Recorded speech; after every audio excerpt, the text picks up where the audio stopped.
एक बार कुछ मल्लाह लोग मछली पकड़ रहे थे पानी में जाल फेंक करके। महाभारत की कथा है। जाल फेंका पानी में तो संयोग से पानी के भीतर च्यवन मुनि तपस्या कर रहे थे, जल के भीतर, और जाल में बाबा जी फंस गए। च्यवन मुनि जाल में फंस गए। जब मल्लाहों ने जाल खींचा तो उन्हें लगा कि अरे लगता है कोई बड़ी मछली फंस गई भाई, भारी है। और जैसे ही बाहर निकाले तो मछलियों के साथ साथ बाबा जी भी निकल पड़े जाल में। अब मल्लाह घबरा, अरे राम राम, ये बाबा जी कौन दाढ़ी मूंछ वाले। तुरंत जाल हटाया, महात्मा को बाहर निकाल के सब मल्लाह बेचारे चरणों में लेट गए। क्षमा करें महाराज जी, क्षमा करें, हमसे बड़ा भारी अपराध हो गया, हमें पता नहीं था कि पानी में आप घुसे बैठे हो। धन्य हैं आप, पानी के भीतर बैठ के भजन कर रहे हो। महात्मा तो बड़े योगी थे, जल में ही समाधि लगाए बैठे थे। च्यवन मुनि के नेत्र खुले, मल्लाहों से बोले कोई बात नहीं, पर ये बताओ तुम कर क्या रहे थे। बोले महाराज हम तो मछली पकड़ के अपने बेच बाच के अपना पेट भर रहे थे। सो हमने तो मछली पकड़ने के लिए जाल फेंका था, सो आप फंस गए महाराज।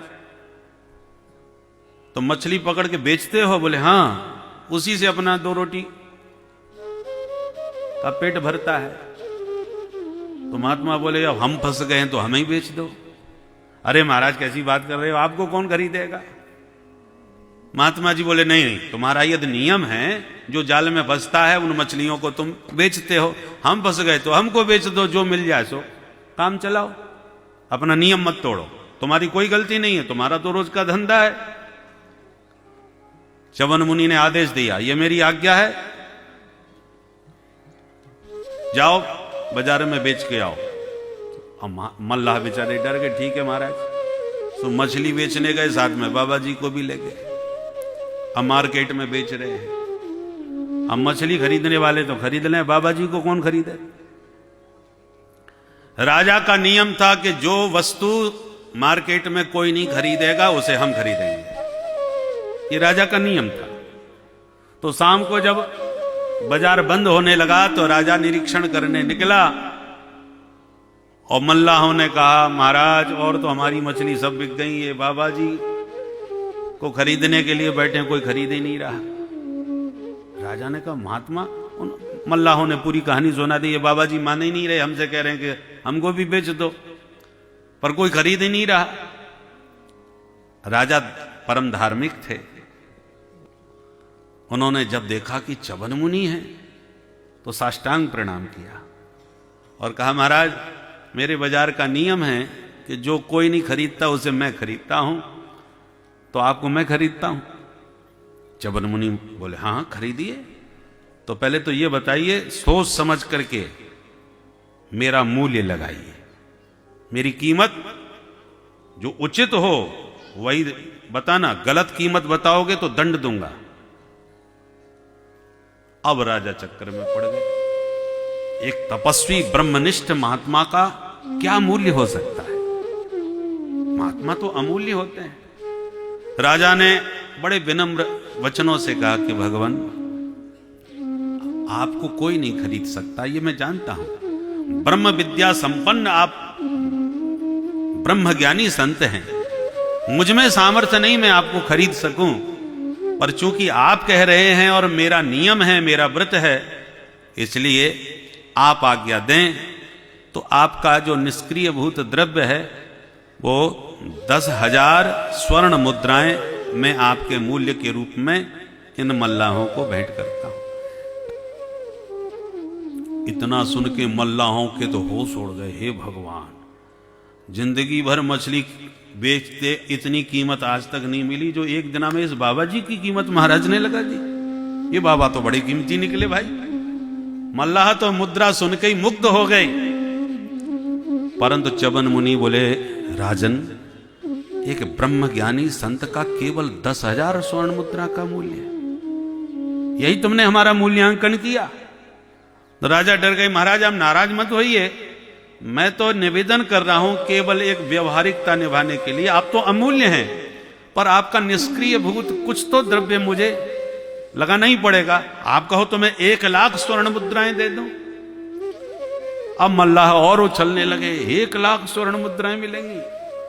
पर च्यवन मुनि फिर भी नाराज। एक ब्रह्मज्ञानी का केवल 1,00,000 स्वर्ण मुद्राएं, तो महाराज मैं और क्या मूल्य आपका लगाऊं? नहीं, उचित मूल्य लगाओ, जो वास्तव में मेरी बराबरी कर सके, मुझे खरीद सके, वो वास्तविक मूल्य होना चाहिए मेरा।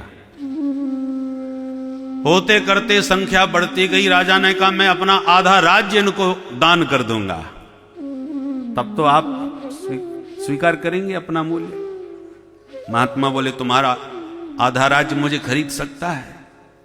ठीक है, तो महाराज मैं अपना संपूर्ण राज्य इनको देता हूं। महाराज अब तो स्वीकार है। बोले तुम्हारा संपूर्ण राज्य क्या मेरा मूल्यांकन कर सकता है, मेरी बराबरी कर सकता है?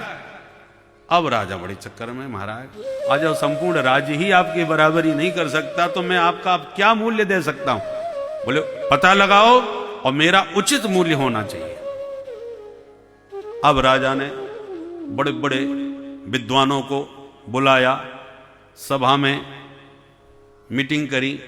वही आप सब विद्वान मुझे बतावें, एक महात्मा च्यवन मुनि बड़े ब्रह्मज्ञानी हैं और बड़े खतरनाक भी हैं, कह रहे मेरा मूल्य लगाओ।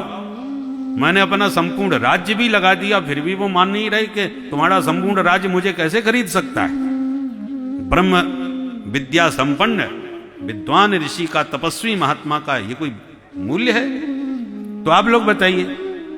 तब विद्वानों ने कहा महाराज एक ब्रह्म ज्ञानी संत का मूल्य कोई नहीं लगा सकता, उसकी कोई बराबरी नहीं कर सकता। केवल एक ही उनका मूल्यांकन हो सकता है कि सुंदर सात्विक शुद्ध एक देसी गाय उनके मूल्य के रूप में दे दी जाए। क्योंकि गौ माता और ब्राह्मण ऋषि ये सब समान मूल्य के हैं, ये अमूल्य हैं और अमूल्य को अमूल्य से ही खरीदा जा सकता है। गौ माता भी अमूल्य है और विप्रदेव भी अमूल्य हैं। बस राजा सुन के प्रसन्न हो गए, तुरंत एक सुंदर गाय लेकर के गए और कहा महाराज आपके मूल्य में मैं एक गाय इन मल्लाहों को प्रदान करता हूं। महात्मा प्रसन्न हो गए, आशीर्वाद दिया, राजन अब तुमने मेरा उचित मूल्य लगाया है, मैं तुमसे बहुत प्रसन्न हुआ। और मल्लाह बेचारे गैया लेकर के चले गए।